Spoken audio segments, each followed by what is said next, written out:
Buenas, esta semana estaremos hablando sobre el teatro español. En el siglo XVII es el momento más importante del teatro español debido a la calidad de sus obras, a la importancia de sus autores y a la repercusión social que tuvo.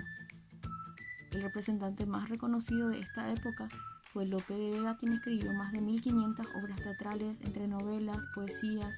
Entre las poesías están las poesías líricas, las profanas y las religiosas, y muchas de sus obras tenían tinte humorístico. Él introduce novedades en su forma de escribir, a la que él denominó el arte nuevo de hacer comedia.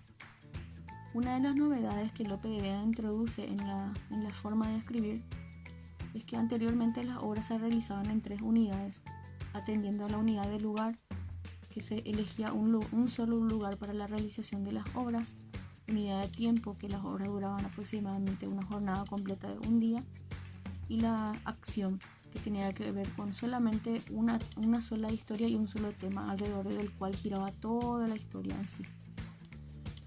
Lope de Vega rompe con esta tradición en la que la unidad de lugar ya no hay un lugar específico, ya no se sigue la unidad de lugar en absoluto. En la unidad de tiempo tampoco, no se tiene en cuenta la unidad de tiempo. Y en cuanto a la acción, Lope de Vega empieza a usar una técnica a la que se denomina embrollo italiano, en la que se cuentan 2 historias o más en una sola obra teatral. Otra de las novedades introducidas es el abandono de los 5 actos. Se adopta una nueva forma, una nueva estructura de 3 actos, donde la primera es la explicación del caso, la segunda es la complicación de los hechos y la última es el desenlace. También se mezcla lo trágico y lo cómico, y en cuanto a la utilización de versos y estrofas, eso se da de acuerdo a la necesidad, de acuerdo a la historia, a lo que se denomina polimetría. Los temas principales de estas obras son el amor, los celos y el honor, que tiene que ver con lo que piensan los demás acerca de una persona, o de los méritos o logros alcanzados, o de su fe, y temas religiosos sacados de la Biblia. En algunos casos se mezclan canciones populares y bailes. Estas obras tenían un fuerte carácter social y eran también fuertes críticas a situaciones que se vivían en la época, pero las favoritas, las que más apreciaban los espectadores, eran respecto a la defensa de la monarquía, el mantenimiento de una condición social que estaba estamentada y la fuerte hegemonía militar española. También con respecto a las normas católicas y su estricto cumplimiento. Era muy importante para la sociedad de aquella época, ya que las obras eran un espectáculo que, aparte de solamente entretener, lo utilizaban para aprender normas de comportamiento. Entre los personajes podemos citar al rey, que representaba autoridad, el caballero noble, que era un hombre rico y abusaba de repente de su poder, el galán enamorado, que representaba la generosidad y el valor, la dama, que era hermosa y formaba parte de la nobleza en la mayoría de los casos, el viejo, el padre de la dama, el hermano de la dama, que generalmente tendían a defender la causa de las damas, el villano, que era de repente un labrador honrado y un cristiano viejo. El gracioso era generalmente un personaje principal, y solía ser mayormente el criado. Y varios otros personajes que podemos ir nombrando, como por ejemplo la discreta enamorada, el bobo del colegio, el amor enamorado, etc. Conociendo un poco la historia del inicio del teatro español, surge en un contexto en el que a finales de la Edad Media España tenía 5 idiomas y 5 reinos propios, cada uno gobernando de manera independiente, que eran Castilla, Aragón, Cataluña, Asturias y León. A causa de que Arabia dominaba la península ibérica, entonces ellos deciden hacer un pacto, un convenio entre Aragón y Castilla, haciéndoles casar a los reyes Isabel y Fernando, y de ahí surge de lo que antes era el idioma castellano proveniente de Castilla, cambió al idioma español. A partir de ahí surge lo que es el idioma español, que se hablaba en toda esa región, en todo ese territorio. En el siglo XVI, mientras las embarcaciones regresaban de América a España con grandes cargamentos de oro, en España se fraguaba uno de los más grandes movimientos del teatro, a lo que denominamos el siglo de oro español. El siglo de oro español empezó con grandes escritores como Miguel Cervantes de Saavedra, Francisco de Quevedo y Luis de Góngora. Todos ellos retrataban la personalidad de los españoles en sus obras y eso hacía que sean aceptables. Cabe destacar que como antecedente del teatro español se tiene un nombre, que es Fernando de Rojas. Fue uno de los primeros en introducir temas referentes al teatro español, como por ejemplo la vida cotidiana del pueblo, la vitalidad de los personajes y asuntos de honor.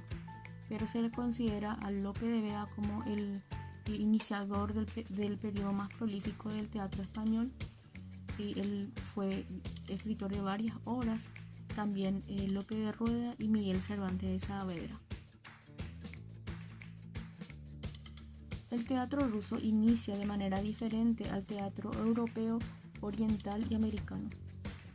Las etapas para el desarrollo del teatro ruso están vinculadas directamente con la historia del país, con la historia de Rusia, con su economía, con el cambio que hubo en su estructura social, la mentalidad propia de sus habitantes. Los orígenes del teatro ruso podemos encontrarlos en el arte popular de tiempos antiguos, como rituales y fiestas que con el tiempo perdieron su significado mágico y se convirtieron en representaciones con elementos dramáticos, vestuario y el diálogo entre comediantes. De ahí surge el teatro popular ruso folclórico, que fue desarrollándose hasta el siglo XVII. En este tiempo, los juegos de representación se convierten en dramas populares que quedan en la memoria de la gente y pasaba de generación en generación. Los primeros actores profesionales fueron los juglares, que representaban varios géneros y en espectáculos callejeros. Eran muy respetados por la sociedad. Ellos actuaban en festivales populares, también en mansiones reales como bufones.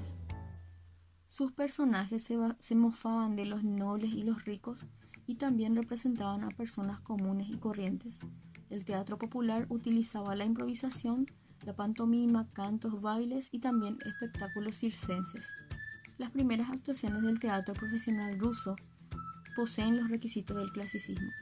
Los héroes de las tragedias solamente podían ser los reyes, los príncipes y los nobles, mientras que en los papeles de sirvientes estaban la gente común. O sea, la gente común solamente podían estar representadas por los sirvientes.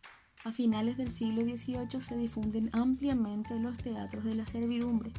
Una gran cantidad de actores conocidos eran siervos, pero su talento los llevó a ellos a abrirse camino hacia la libertad, tanto así que se les permitió a ellos actuar en los teatros libres y también en los escenarios imperiales. El siglo XIX fue un tiempo de gran desarrollo y rápido desarrollo del teatro ruso, ya que gobernantes e intelectuales se dieron cuenta de que este arte, el teatro, era una gran herramienta como propaganda para formar las ideologías sociales. La frontera de los siglos XIX y XX fue considerada el momento de mayor florecimiento del teatro ruso, pero este tiempo fue muy crítico en el ámbito del teatro mundial y está marcada por la aparición de una nueva profesión en el teatro, que es la profesión del director. Uno de los representantes del teatro ruso fue Konstantin Stanislavski, que fue director de escena, fue pedagogo teatral, quien marcó una pauta gracias a sus ideas sorprendentes e innovadoras, debido a un nuevo método interpretativo que él introdujo. Y junto a Vladimir Nemirovich Danchenko, creó en el año 1898 el Teatro de Arte de Moscú. En el siglo XX, San Petersburgo fue la patria de la vanguardia rusa, mientras que en Moscú se fundaron las bases para reubicar la escenografía contemporánea y esto marcó toda la historia artística de la capital. Después de la Revolución de Octubre de 1917, que cambió toda una sociedad y la vida en Rusia, también empezó una nueva historia en el ámbito del teatro en este país.